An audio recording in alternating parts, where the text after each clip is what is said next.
Hello and welcome guys. In previous lecture हमने पढ़ा था permutation of n different objects by taking r at a time without repetition.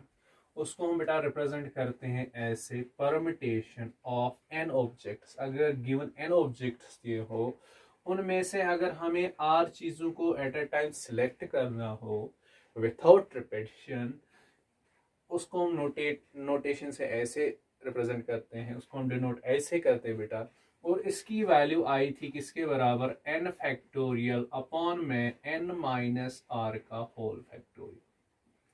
ये formula हम तब use करेंगे जब हमें गिवन n ऑब्जेक्ट्स हो और उनमें से हमें r चूज करने हो। सपोज अगर 10 दिए गए हो, 10 में से हमें 5 चूज करने हो, या 4 या 3 या 2 या 8 या 9 या 7। समझ आ रही बात? अगर हमें 10 में से 9 चूज करनी हो, या 10 में से 8 या 10 में से 7 अप टू 1, लेकिन विथआउट रिपीटिशन। तो फिर अगर हमें पूछा जाए कि कितनी बारी आप लोग ये कर सकते हो, कितने अरेंजमेंट्स आप फाइंड कर सकते हो उन 10 चीजों से, तो वहां पे हम बेटा ये फॉर्मूला का यूज करेंगे। आज हम पढ़ेंगे बेटा इसी से रिलेटेड, फॉर्मेटेशन से ही रिलेटेड और कुछ फॉर्मूलाज और कुछ डिफरेंट वेज। पहले हम स्टार्ट करेंगे फॉर्मेटेशन ऑफ एन ऑब्जेक्ट्स। फिर से अगर हमें एन ऑब्जेक्ट्स गिवन दिए हो और उनमें से हमें एन ही को सिलेक्ट करना हो, दैट मीन्स जितने अवेलेबल चॉइसेस हो और उतनों को हमें सिलेक्ट करना हो। जैसे कि अगर हमसे पूछा जाए in how many ways you can select 10 objects from the given 10 objects. अगर हमें 10 चीजें दी गई हो और 10 में से 10 को ही सिलेक्ट करना हो, तो आप कितने अरेंजमेंट्स बना सकते हो, या आप उन चीजों को कितनी अलग अलग तरीकों से ऑर्डरिंग दे सकते हो। तो उसके लिए क्या फॉर्मूला है वो बेटा मैं बताने जा रहा हूं। चलो स्टार्ट करते हैं। चलो बेटा स्टार्ट करते हैं। क्या स्टार्ट करते हैं? Permutation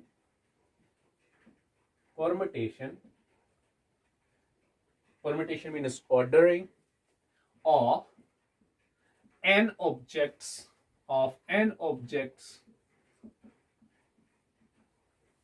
taken, n you can say beta n different objects, okay, n different objects taken all at a time, again without repetition beta, without repetition, is denoted by देखो बेटा, permutation of n objects, given कितने object से n, taken all at a time. हमें n में से कितनों को choose करना है? सारे n के n को हमें चूज करना है। तो परमुटेशन ऐसे रिप्रेजेंट करेंगे। परमुटेशन के लिए ऑलवेज p का इस्तेमाल करेंगे, p लेटर का वर्ड यूज करेंगे, p लेटर वर्ड यूज करेंगे। p लिखा तो ऊपर लिखना है बेटा कितने अवेलेबल ऑब्जेक्ट्स अवेलेबल है, कितने permutation of n object, it is the given available objects.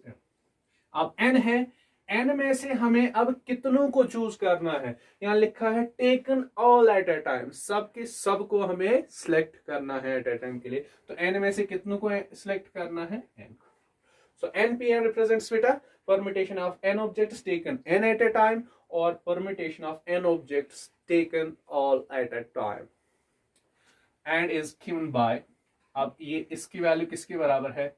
And is given as, ऐसे लिखा, and is given as permutation of n objects taken all at a time or taken n at a time equals to beta n factorial। Simple formula है, किसके equal होती है? n factorial की equal होती है। चलो बेटा इसका प्रूफ दिखाता हूं, how this thing is equal to this, how npn equals to n factorial. देखो बेटा सिंपल सा कंसेप्ट है। तो क्या करना हमें, n गिवन अवेलेबल चॉइसेस है, n में से हमें सिलेक्ट कितनों को करना है एट ए टाइम? n को ही सिलेक्ट करना है। तो यहाँ पे हम इसका प्रूफ निकालने के लिए फंडामेंटल प्रिंसिपल ऑफ काउंटिंग का सहारा लेंगे। तो फंडामेंटल प्रिंसिपल ऑफ काउंटिंग क्या कहता है? अगर आपके पास n चीजें हो और n में से n को ही यूज करना हो, वो कहता है permutation of n different objects taken all at a time is same as filling n vacant places by given n objects. क्या कहता है फंडामेंटल प्रिंसिपल ऑफ काउंटिंग? अगर आपके पास n चीज हो, n में से n को सिलेक्ट करना हो, तो आप ये काम कितने तरीकों से कर सकते हो? फंडामेंटल प्रिंसिपल ऑफ काउंटिंग कहता है ये तो ऐसा ही है जैसे आपको n वैकेंट प्लेसेस को फिल करना है, n खाली जगहों को फिल करना है। चलो देखते हैं क्या। सो परमिटेशन, तो यहां मैं थोड़ी सी एक लाइन लिखूंगा बेटा, permutation of n objects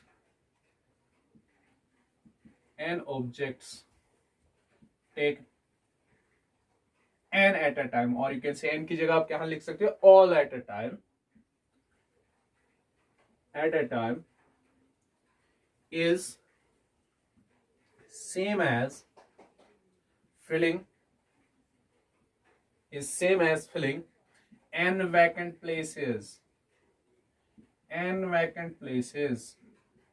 that is। चलो देखते हैं बेटा।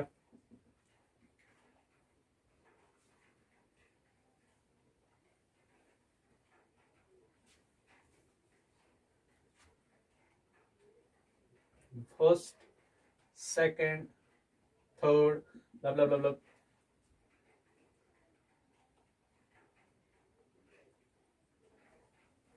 से बेटा it is the first vacant place. हाँ, इसका नाम है फर्स्ट वैकेंट प्लेस है ना। ये कि कहाँ, कौन सी वैकेंट प्लेस? सेकंड। ये है बेटा थर्ड वैकेंट प्लेस। से ये है n minus tooth vacant place, n से 2 कम। ये है n minus 1th vacant place, and ये है बेटा nth वैकेंट प्लेस। टोटल कितनी है? n vacant places. तो आप देखो बेटा, अगेन एक और चीज, विथआउट रिपीटिशन, यहां मैंने लिखा बेटा ऊपर विथआउट रिपीटिशन। तो फर्स्ट वैकेंट प्लेस जो है बेटा, इसको कितने तरीकों से फिल किया जा सकता है? Just like fundamental principle of counting, थोड़ा दिमाग पे जोर लगा, पिछला याद करो। फर्स्ट वैकेंट प्लेस को कितनी बार फिल किया जा सकता है? बेटा हमारे पास गिवन कितने चीज हैं? n ऑब्जेक्ट्स है हमारे पास। n में से यहाँ n के n ऑब्जेक्ट्स को हम यहाँ लिख सकते हैं। कहाँ पे? फर्स्ट वैकेंट प्लेस पे। तो first vacant place can be filled in n ways. कितने तरीकों से हम फर्स्ट वैकेंट प्लेस को फिल कर सकते हैं? n veg.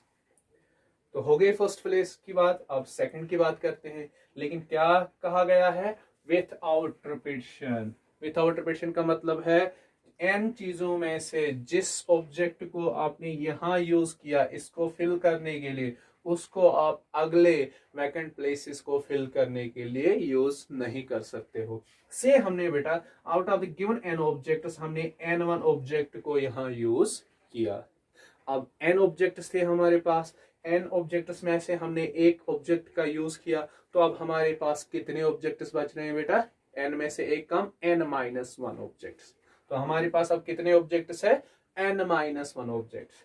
अब बेटा बताओ, सेकंड वैकेंट प्लेस को कितनी बार फिल किया जा सकता है? जो रिमेनिंग n माइनस 1 ऑब्जेक्ट्स है उनमें से किसी एक को भी यहां लिखा जा सकता है। That mean second vacant place को हम n माइनस 1 ऑब्जेक्ट से फिल कर सकते हैं। Are you getting me? Okay. अब हमने इसे बेटा सेकंड वैकेंट प्लेस को फिल करने के लिए हमने n2 ऑब्जेक्ट का यूज किया। तो अब फ्रॉम गिवन n ऑब्जेक्ट्स में से हमने कितने ऑब्जेक्ट्स का यूज किया? 2 ऑब्जेक्ट्स का यूज किया। अब n में से 2 ऑब्जेक्ट्स को माइनस कर दो, कितने बचते हैं? n minus 2 objects. अब थर्ड वैकेंट प्लेस को कितनी बार फिल किया जा सकता है बेटा? n माइनस 2 ऑब्जेक्ट्स में से किसी एक को यहां लिखा जा सकता है। ओके। तो से हमने बेटा ऐसे ही n3 ऑब्जेक्ट को यहां use, and so on. So n minus 2th place जो है बेटा, इससे पहले कितनी प्लेसेस थी? n minus 3, n minus 3। तो यहां तक हम ऐसे ही यूज करके करके, तो इसको बेटा हमारे पास जब n माइनस n में से क्या माइनस कर दो? n minus 3। Listen to me, sorry, ऐसे लिखेंगे। देखो बेटा, फर्स्ट वैकेंट प्लेस के लिए एक ऑब्जेक्ट यूज किया, सेकंड के लिए एक और ऑब्जेक्ट का यूज किया, थर्ड वैकेंट प्लेस के लिए और एक ऑब्जेक्ट का, ऐसे ही फोर्थ के लिए और एक ऑब्जेक्ट का यूज करेंगे एंड सो ऑन। ये n-12th प्लेस है, इससे पहली वाली जो प्लेस है वो है बेटा कौन सी प्लेस, n-3th प्लेस है ना बेटा। तो यहां तक हम ऐसे करके एक एक ऑब्जेक्ट का यूज करेंगे। तो n-3th ऑब्जेक्ट वैकेंट प्लेस तक फिल करने के लिए हमने कितने ऑब्जेक्ट्स का यूज किया होगा, देखो बेटा n में से, देखो थर्ड वैकेंट प्लेस को n3 से फिल किया, फोर्थ को n4 से, n4 से, एंड ऐसे ही n-3 को किन से, n-3th ऑब्जेक्ट से फिल करेंगे। तो अब n में से n-3 को माइनस कर दो, कितना बचेगा, n-n+3, तो n-n कैंसिल। तो कितने ऑब्जेक्ट्स अब हमारे पास है, लास्ट 3 प्लेसेस को फिल करने के लिए हमारे पास 3 ऑब्जेक्ट्स है टोटल। अब बता बेटा n-12th वैकेंट प्लेस को कितनी बार फिल किया जा सकता है, हमारे पास कितने ऑब्जेक्ट्स है, 3, तो 3 में से किसी एक को यहां लिखा जा सकता है, तो इसको 3 वेज से फिल किया जा सकता है। अब उन 3 में से हमने एक का यूज यहां किया किसी एक को फिल करने के लिए, तो अब अगले वैकेंट प्लेस को फिल करने के लिए हमारे पास कितने चॉइसेस है, ओनली 2, सो इसको 2 वे से फिल किया जाए। अब उन 2 में से भी एक को यहाँ यूज किया, तो अब लास्ट में एक ही बच रहा है, तो लास्ट वैकेंट प्लेस को ओनली 1 वे से फिल किया जा सकता है। बेटा समझ आ रही बात। तो फर्स्ट प्लेस को गिवन जो n ऑब्जेक्ट है उनमें से किसी एक को यहाँ लिखा जा सकता था वो n वेज, तो फिर एक कम हुआ तो दूसरी को n-a, और एक कम हुआ तो n-2 ways, n-3 ways and so on. यहां तक कितने को हमने यूज किया, n-3 ऑब्जेक्ट्स का हमने यूज किया। तो फिर हमारे पास रह रहे थे n में से, अगर n-3 ऑब्जेक्ट्स का यूज किया तो फिर ओनली हमारे पास 3 ऑब्जेक्ट्स बच रहे थे। उन 3 ऑब्जेक्ट्स में से यहाँ किसी एक को लिखा जा सकता था, इस वैकेंट प्लेस को 3 वेज से फिल किया जा सकता। उन 3 में से भी हमने यहाँ एक का यूज किया, फिर हमारे पास ओनली 2 चॉइसेस रही, तो इस वैकेंट प्लेस को 2 तरीकों से फिल कर सकते थे। फिर उन 2 में से भी एक को यहाँ यूज किया, फिर हमारे पास लास्ट में एक ही चॉइस बच रही थी, उससे लास्ट वैकेंट प्लेस को फिल कर सकते थे। तो ये क्या हुआ बेटा, हमने अब देखा कि ये जो n प्लेसेस थी, फर्स्ट प्लेस को इतने तरीकों से फिल किया जा सकता है, सेकंड को ऐसे एंड सो ऑन लास्ट तक। तो फंडामेंटल प्रिंसिपल ऑफ काउंटिंग क्या कहता है, हेनेस टोटल नंबर ऑफ परमिटेशन, तो कितनी टोटल परमिटेशन बनेगी बेटा, will be total number of permutation. n में से कितनों का यूज करना था, n का, तो npn which equals to by fundamental principle of counting. Fundamental principle of counting क्या कहता है, अगर फर्स्ट इवेंट के ऑकर होने के चांसेस n है, सेकंड के n-1, थर्ड के n-2 एंड सो ऑन, तो total number of occurrences of all these events equals to the multiplication of their occurrences. इनका मल्टीपल करना है तो करेंगे इनका multiple, n multiplied by n-1 multiplied by n-2 multiplied by and so on up to कहां तक, 3 times 2 times 1। अगर बेटा देखा जाए, अगर बेटा यहां पर देखा जाए तो ये क्या है, it is the continuous product of first n natural, पहले n नेचुरल नंबर्स का कंटिन्यूअस प्रोडक्ट है, तो इसको हमने पढ़ा, इसे हम कहते हैं फैक्टोरियल, तो इसके बदले हम लिख सकते हैं n फैक्टोरियल। ये हो बेटा इसका प्रूफ। तो अब आप क्या याद रखोगे आज के बाद, अगर आपके पास n चीजें हो और आपसे पूछा जाए आप n में से n का ही यूज करना है, आप ये काम कितने तरीकों से कर सकते हो बट विथआउट रिपीटिशन बेटा, तो आप बताना वो हम कर सकते हैं n फैक्टोरियल वेज। ओके, तो जो बेटा हमने अभी पढ़ा कि permutation of n objects taken n at a time it equals to the n factorial, इस पे भी बेटा एक एग्जांपल कराता हूं आप लोगों को। So how many words with or without meaning, with or without meaning, मतलब उन वर्ड्स की मीनिंग हो या ना हो, can be formed using the letters of word, using the letters, not word लिखूंगा बेटा, using the letters A, E, I, O, U, that means vowels का यूज करके। बेटा आपसे क्वेश्चन पूछा जा रहा है आप कितने वर्ड्स बना सकते हो, ऐसे वर्ड्स जिनकी मीनिंग हो या ना हो। सो मीनिंग की कोई यहाँ मतलब इंपॉर्टेंस है नहीं बेटा। आप ऐसे कितने वर्ड्स बना सकते हो इन लेटर्स का वो यूज करके। अब पहली बात इस क्वेश्चन में यहां ये नहीं पूछा गया है कितने लेटर्स का word, 4 letter word, 3 letter word, 2 letter word, 5 letter word. तो जब भी आपसे ये ना पूछा जाए कि कितने लेटर्स का वर्ड, इसका मतलब ये होता है जितने अल्फाबेट्स गिवन है उतने अल्फाबेट्स का वर्ड बनाना है। हमारे पास कितने अल्फाबेट्स है टोटल 5। तो दैट मीन्स आपसे पूछा जा रहा है यहाँ पे how many 5 letter words with or without can be formed, with or without meaning can be formed using the given 5 alphabets। तो ये बेटा यहाँ पहले एक चीज देखेंगे, here n means बेटा given available choices, given available letters which is 5। अब हम इन 5 अल्फाबेट्स में हमें कितने अल्फाबेट्स का यूज एट अ टाइम करना है, मतलब कितने 5 में से हमें कितने अल्फाबेट्स को पिक करना है एक वर्ड बनाने के लिए। बिकॉज मैंने पहले ही बताया है कि क्यों यहाँ मेंशन नहीं किया गया है कि कितने लेटर्स का वर्ड बनाना है।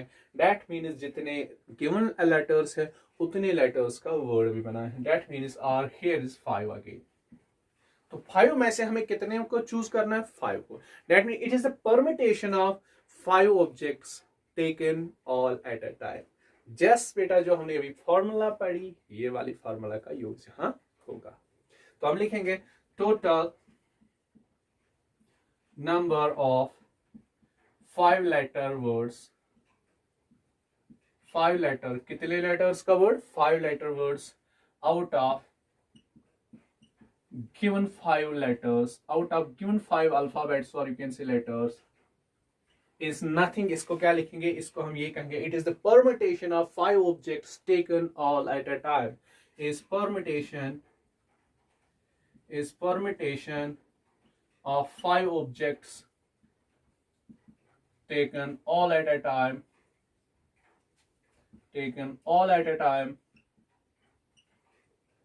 तो दैट्स इसी को हम बेटा कैसे रिप्रेजेंट करते हैं फिर परमिटेशन में। पी परमिटेशन हो गया, अरेंजमेंट ऑर्डरिंग करनी है, कितने चीज अवेलेबल गिवन थे 5, 5 में से कितनों को सिलेक्ट करना है 5 को ही। तो इसी ये किसके बराबर इक्वल होता है अभी पढ़ा 5 फैक्टोरियल की इक्वल। बिकॉज यहाँ मैं मेंशन करूंगा because NPN permutation of n objects taken 5 at a time equals to 5 factorial। ऐसे ही permutation of 5 objects taken 5 at a time is permutation of n objects taken n at a time is equal to the n factorial। permutation of 5 objects taken 5 at a time equals to 5 factorial। 5 factorial को solve करो तो ये आएगा 120। तो total कितने 5 letter words बना सकते हैं for using the letters A E I O U 120 different words. Okay अब पढ़ते हैं बेटा परमिटेशन। जब हमें n चीज दी गई हो और उनमें से हमें r चीजों को सिलेक्ट करना हो बट विथ रिपीटिशन।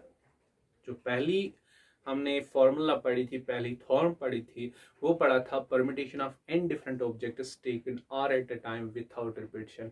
और उस वो फॉर्मूला किसके इक्वल थी n फैक्टोरियल अपॉन में n माइनस r का फैक्टर। यहां पढ़ेंगे बेटा permutation of given n different objects taken r eight a time, n में से r को चूज करेंगे लेकिन विथ रिपीटिशन। देखते हैं थॉर्म क्या कहती है।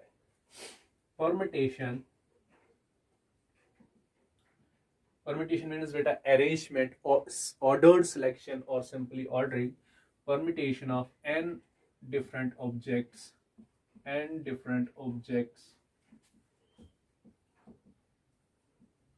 taken or at a time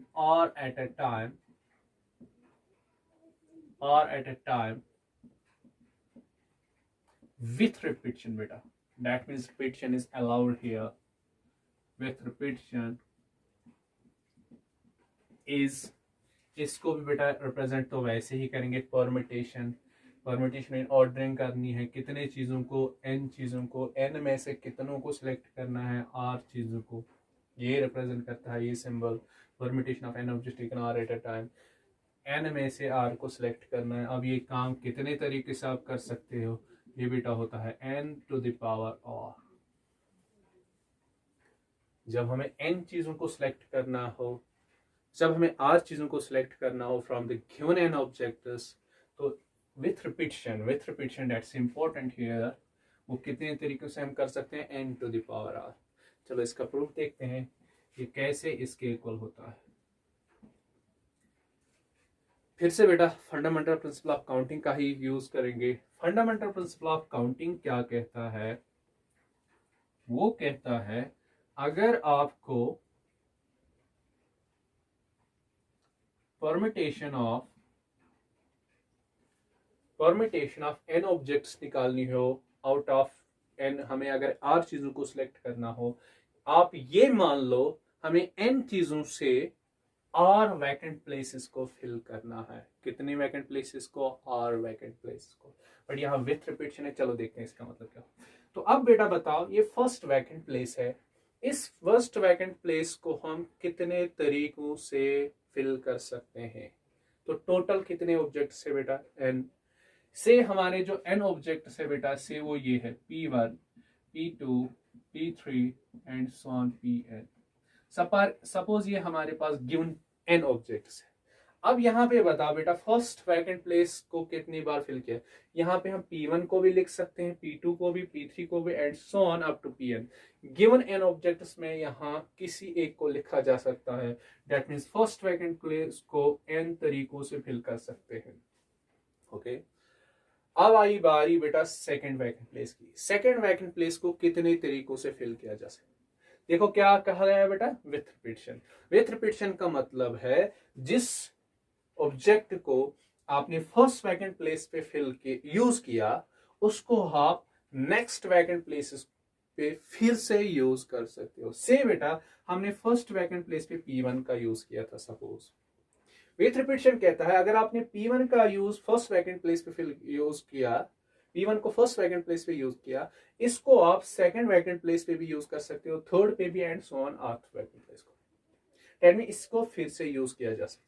तो फिर बताओ बेटा सेकंड वैकेंट प्लेस जो है इसको कितने तरीकों से फिल किया जा सकता है। बिकॉज हमारे पास फिर से कितने अवेलेबल ऑब्जेक्ट्स है, n, तो n में से किसी एक को भी यहाँ लिखा जा सकता है। सपोज यहाँ पे हमने P3 का यूज किया सेकंड वैकेंट प्लेस को फिल करने के लिए, तो विथ रिपीटिशन यही कहता है अगर आपने P1 और P3 को यूज किया है ऑलरेडी, इनको आप फिर से यूज कर सकते हो। यही है विथ रिपीटिशन का मतलब बेटा। तो फिर से P1 भी हमारे पास अवेलेबल है, P3 भी और बाकी सब ऑब्जेक्ट्स भी। तो टोटल थर्ड वैकेंट प्लेस को फिल करने के लिए कितने ऑब्जेक्ट्स है हमारे पास, फिर से n ऑब्जेक्ट्स। तो थर्ड वैकेंट प्लेस को भी कितनी बार फिल किया जा सकता है बेटा, n तरीकों से। अब ऐसे ही बेटा अब बताओ से यहाँ पे हमने P2 का यूज किया, अब ऐसे ही बताओ आर्थ वैकेंट प्लेस जो है इसको कितने तरीकों से फिल किया जा सकता है। देखो बेटा जिन ऑब्जेक्ट्स का हमने यूज किया उनको हम फिर से यूज कर सकते हैं। विथ रिपीटिशन यही कहता है दैट मीन्स आर्थ वैकेंट प्लेस को फिल करने के लिए फिर से हमारे पास कितने ऑब्जेक्ट्स है बेटा, फिर से टोटल n ऑब्जेक्ट्स है। तो n में से किसी को भी यहां लिखा जा सकता है, तो इन टोटल n वे से आर्थ वैकेंट प्लेस को फिल कर सकते हैं। तो फिर आप फंडामेंटल प्रिंसिपल ऑफ काउंटिंग का यूज करो। फंडामेंटल प्रिंसिपल ऑफ काउंटिंग कहता है अगर फर्स्ट इवेंट n तरीकों से ऑकर हुआ, सेकंड n, थर्ड n, तो टोटल नंबर ऑफ ऑकरेंस ये सब कितने तरीकों से ऑकर होंगे, तो वो इनकी मल्टीप्लीकेशन के बराबर। तो लिखेंगे therefore total number of permutations, total number of permutations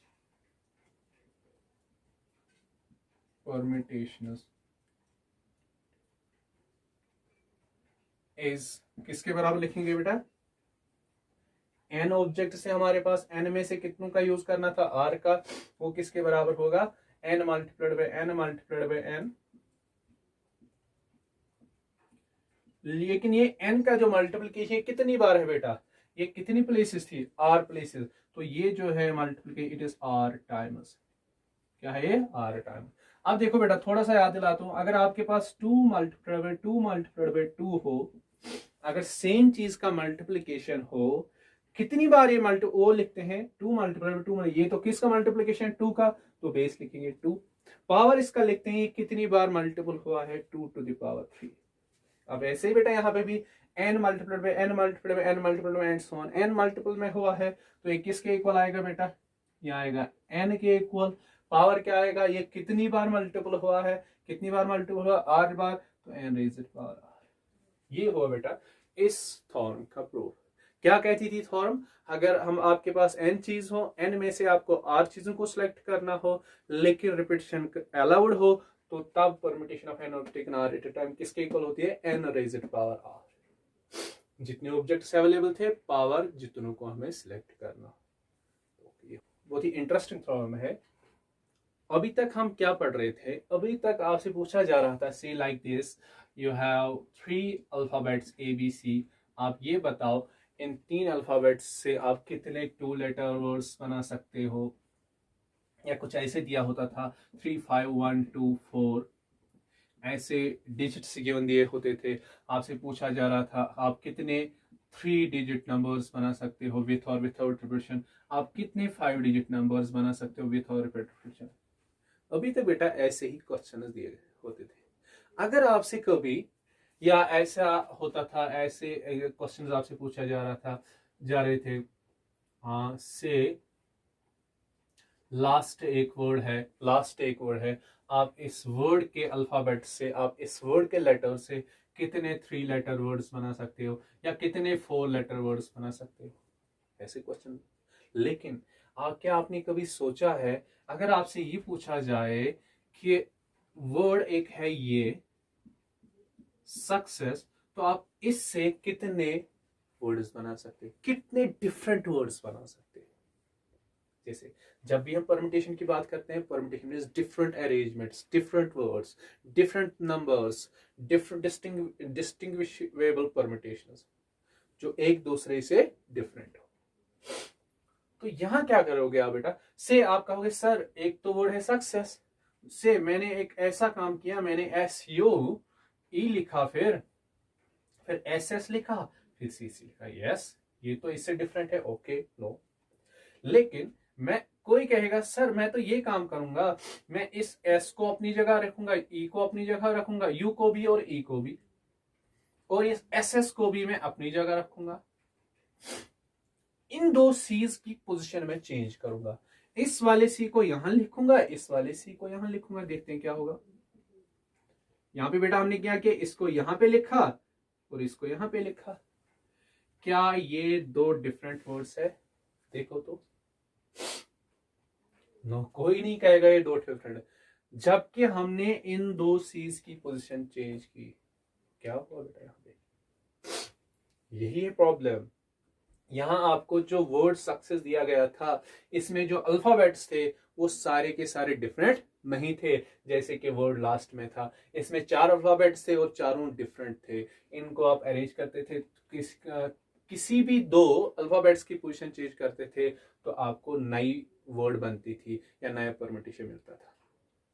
लेकिन आपने अगर सक्सेस वर्ड में इन 2 सीज की पोजीशन चेंज की तो आपको नया वर्ड नहीं मिलेगा। या आप कहोगे सर ये तो है ये वाला वर्ड, इस वाले वर्ड में क्या करूंगा, मैं इस वाले S को यहां लूंगा और इस वाले S को यहां लूंगा, तो क्या कुछ होगा, कुछ नहीं होगा, SUESSCC, ये तो फिर से ही रहेगा बेटा। तो अगर हमसे पूछा जाए आप इस सक्सेस वर्ड के अल्फाबेट्स को यूज करके कितने डिफरेंट वर्ड्स बना सकते हो, कितने डिफरेंट वर्ड्स, ये नहीं, लेकिन जब आप इन अल्फाबेट्स की पोजीशन चेंज करोगे एक दूसरे के साथ, तो आपको कभी कभार ये होगा कि आपको सेम वर्ड्स मिलेंगे, सब के सब आपको डिफरेंट नहीं मिलेंगे। अगर आप ये करोगे, बोलोगे सर इसमें टोटल 7 अल्फाबेट्स है और 7 में से अगर हमें 7 को चूज करना हो तो वो 7 फैक्टोरियल मिलेगा, वो मिलेगा बेटा 720 विच इज 720 वर्ड्स। 720 वर्ड्स मिलेंगे, लेकिन वो 720 वर्ड जो होंगे सब के सब डिफरेंट वर्ड्स नहीं होंगे, उनमें कुछ ऐसे वर्ड्स भी होंगे जो एक दूसरे से एग्जैक्टली मिलते जुलते हो। तो अब क्या करें कि हमें इस सक्सेस वर्ड के अल्फाबेट्स का यूज करना है, लेकिन हमें only different number of words की काउंट मिले कि कितने टोटल डिफरेंट वर्ड्स मिले। मतलब हमें क्या करना है, फिर जो इसमें सेम वर्ड्स बनते हो उनका हमें एलिमिनेट करना है, नंबर ऑफ सेम वर्ड्स को हमें यहां से बाहर निकालना है। तो या तो हमें क्या करना है, या तो 1 बाय 1 देखना है, लेकिन 1 बाय 1 तो देखेंगे नहीं, हमें काउंटिंग टेक्निक का यूज करना है, तो यहाँ पे कौन सी काउंटिंग टेक्निक चलेगी? देखो बेटा कौन सी काउंटिंग टेक्निक, टोटल तो कितने बनेंगे 720 वर्ड्स, लेकिन इन 720 वर्ड्स में कुछ वर्ड्स ऐसे होंगे जो एक दूसरे से मिलते हैं। अब देखते हैं इसका क्या करेंगे। देखो बेटा हम पहले देखेंगे इस सक्सेस वर्ड में कौन कौन सा अल्फाबेट रिपीट होता है, कौन कौन सा अल्फाबेट सेम है। देखो पहले तो सी की बात है, सी कितनी बार आ रहा है बेटा? 2 बार। तो डेट मीन्स अब हम देखेंगे इस सी जो है 2 बार आ रहा है इस वर्ड में, सी जो 2 टाइम्स आ रहा है इस वर्ड में, अब इस सी को कितनी बार अरेंज किया जा सकता है? सी को कितनी बार अरेंज किया जा सकता है? हमारे पास कितने सी है? 2, तो 2 का ही यूज करना है। 2p2 वो किसके बराबर आएगा बेटा? 2 फैक्टोरियल वेज। तो जो सी वर्ड है इसकी पोजीशन हम कितनी बार कर सकते हैं? 2 फैक्टोरियल वेज। और क्या इसमें? इसमें बेटा एस भी रिपीट हो रहा है, तो एस कितनी बार आ रहा है? 3 बार। अब एस जो 3 बार आ रहा है इसको हम कितनी बार अरेंज कर सकते हैं? 3 एसेस है, एक 3 at a time which is 3 factorial. Okay, तो हम क्या करेंगे, जो टोटल नंबर ऑफ वर्ड्स बनेंगे उनको हम डिवाइड करेंगे कि सी कितनी बार अरेंज हो रहा है, कितनी बार हम सी को अरेंज कर सकते हैं? 2 फैक्टोरियल वेज। एस को कितनी बार अरेंज कर सकते हैं? 3 फैक्टोरियल वेज। बस ये जो 2 चीजें हैं ये क्या काम करेंगी, इन 720 वर्ड्स में से उन वर्ड्स को एलिमिनेट करेंगे, बाहर निकालेंगे जो डुप्लीकेट है, जो कॉपी है एक दूसरे वर्ड की, जो अलाइक वर्ड्स है, जो सेम वर्ड्स है।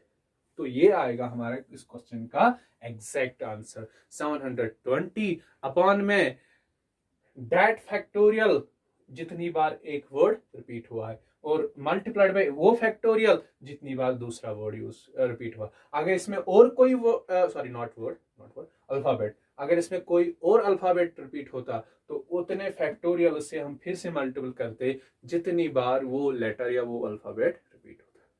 समझा बेटा? तो अब लिखेंगे यही थ्योरम। कौन सी थ्योरम? जब हमें n चीज दी गई हो और उन n में से सारे के सारे चीज अगर डिफरेंट नहीं हो, उन n में से अगर कुछ चीजें सेम हो, तब कैसे परमिटेशन निकालेंगे।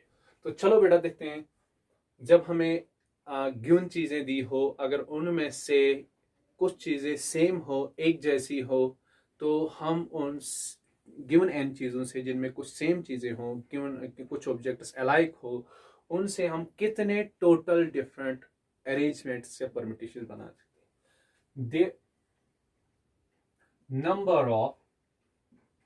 The number of n different permutations, the number of n different permutations from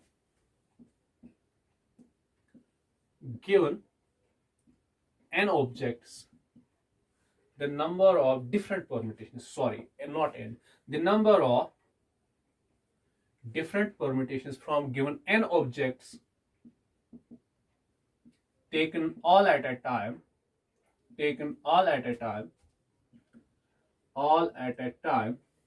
the number of different permutations of from given n objects taken all at a time।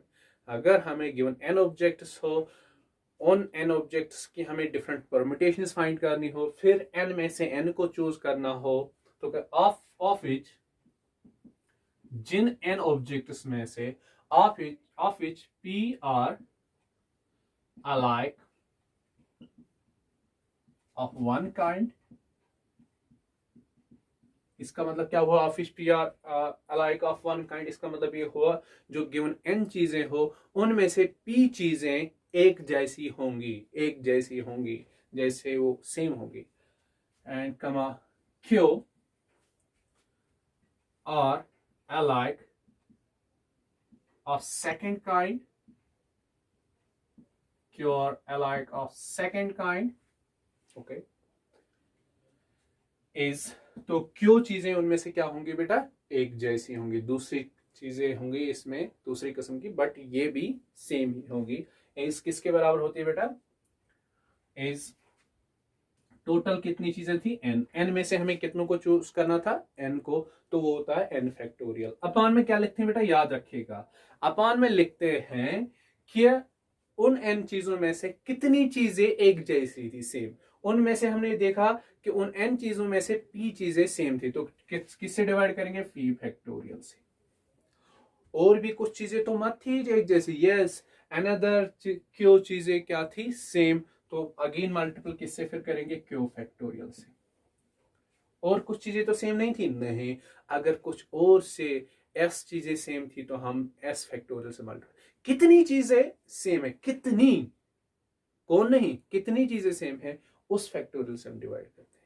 यह है बेटा फॉर्मूला और theorem to find the permutation of given n objects taken all at time in which p r, जिनमें p एक जैसे होंगे, Q एक जैसे। मे बी इतने यही नहीं कि एक गिवन एन चीजों में से दो ही तरीके के सेम ऑब्जेक्ट्स होंगे, उनमें 3 या 4 तरीकों के सेम ऑब्जेक्ट्स हो सकते। अगर कुछ और ऑब्जेक्ट सेम होते तो हम उस जितने वो ऑब्जेक्ट्स होते उस फैक्टोरियल से भी डिवाइड करते हैं। तो ये रहा बेटा थॉर्म। अब इस पे हम एक एग्जांपल करते हैं। चलो, अगर आपसे पूछा जाए हाउ मेनी वर्ड्स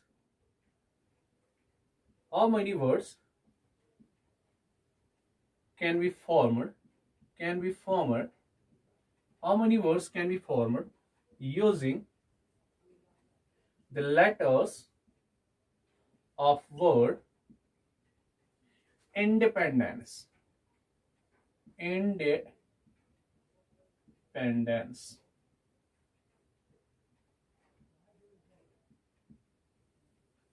बेटा अगर आपसे पूछा जाए आप वर्ड इंडिपेंडेंस जो है आप इससे कितने वर्ड्स बना सकते हो, लेकिन हाउ मेनी डिफरेंट वर्ड्स, याद रखेगा हाउ मेनी डिफरेंट वर्ड्स, ऐसे वर्ड्स नहीं काउंट होंगे जो एक दूसरे से मिलते हो।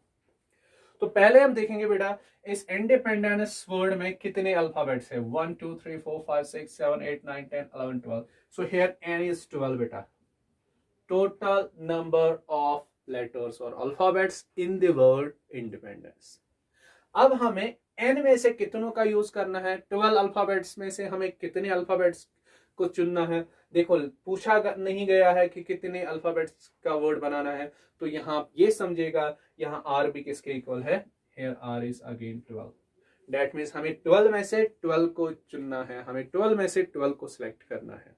ओके लेकिन और एक चीज, तो ये तो हो गया था इस क्वेश्चन, हम इसका आंसर क्या लिखते थे, permutation of n objects taken all at a time is equal to the n factorial. तो यहां लिखते हैं हम 12 फैक्टोरियल का आंसर। बट अभी ध्यान दीजिएगा, ख्याल रखिएगा कि अभी हमने क्या पढ़ा, पिछली जो पढ़ी हमने थॉर्म, वो क्या कहती है, क्या ये 12 के 12 जो लेटर्स है क्या ये सारे डिफरेंट है, क्या इनमें से कुछ रिपीट तो मत होते। चलो देखते हैं, पहले आई की बात करते हैं, आई कितनी बार आ रहा है, एक ही बार। Okay I is different. Okay N, लेकिन एन रिपीट हो रहा है, एन एक बार, 2 बार, 3 बार, तो एन यहाँ पे कितनी बार आ रहा है बेटा, 3 टाइम्स एन रिपीट हो रहा है। क्या डी मत रिपीट हो रहा है, yes D again repeats, D कितनी बार आ रहा है बेटा, डी 2 टाइम्स। ई रिपीट हो रहा है, यस ई अगेन रिपीट्स, ई 1 2 3 4, ई 4 बार रिपीट हो रहा है बेटा, 4 टाइम्स। ओके पी, पी एक ही बार आ रहा है, ए तो हमने देख लिया, एन भी देख लिया, और सी सब बस इतना ही है। देखो बेटा हमारे पास 12 लेटर वर्ड है, लेकिन इन 12 लेटर वर्ड्स में एन 3 बार रिपीट हो रहा है, डी 2 बार और ई 4 बार, तो इसके कितने टोटल डिफरेंट वर्ड्स बनेंगे देखते हैं। परम्यूटेशन टोटल नंबर ऑफ, हम लिखेंगे directly total number of words किसके इक्वल आएगा बेटा, 12 पी 12। इसका मतलब क्या हुआ, 12 अल्फाबेट्स में है, हमें 12 अल्फाबेट्स को सिलेक्ट करना, 12 में से 12 को सिलेक्ट करना है, लेकिन अपान में क्या आएगा, एन कितनी बार रिपीट हो रहा है, 3 बार, तो किससे डिवाइड होगा, 3 फैक्टोरियल से। डी कितनी बार रिपीट हो रहा है, 2 बार, तो मल्टीप्लाइड बाय 2 फैक्टोरियल। ई कितनी बार रिपीट हो रहा है, 4 बार, तो 4 फैक्टोरियल से डिवाइड होगा। 12 पी 12 होता है बेटा, आप लोगों को सबको पता है, 12 बाई 12 पी 12 किसके इक्वल होता है, 12 फैक्टोरियल के इक्वल, तो नीचे है इसके 3 फैक्टोरियल, 2 फैक्टोरियल 4। बेटा ये आपको अब सॉल्व करना आएगा, इसको सॉल्व कीजिएगा तो आपको total number of different words मिलेंगे। होप करता हूँ आपको समझ आए।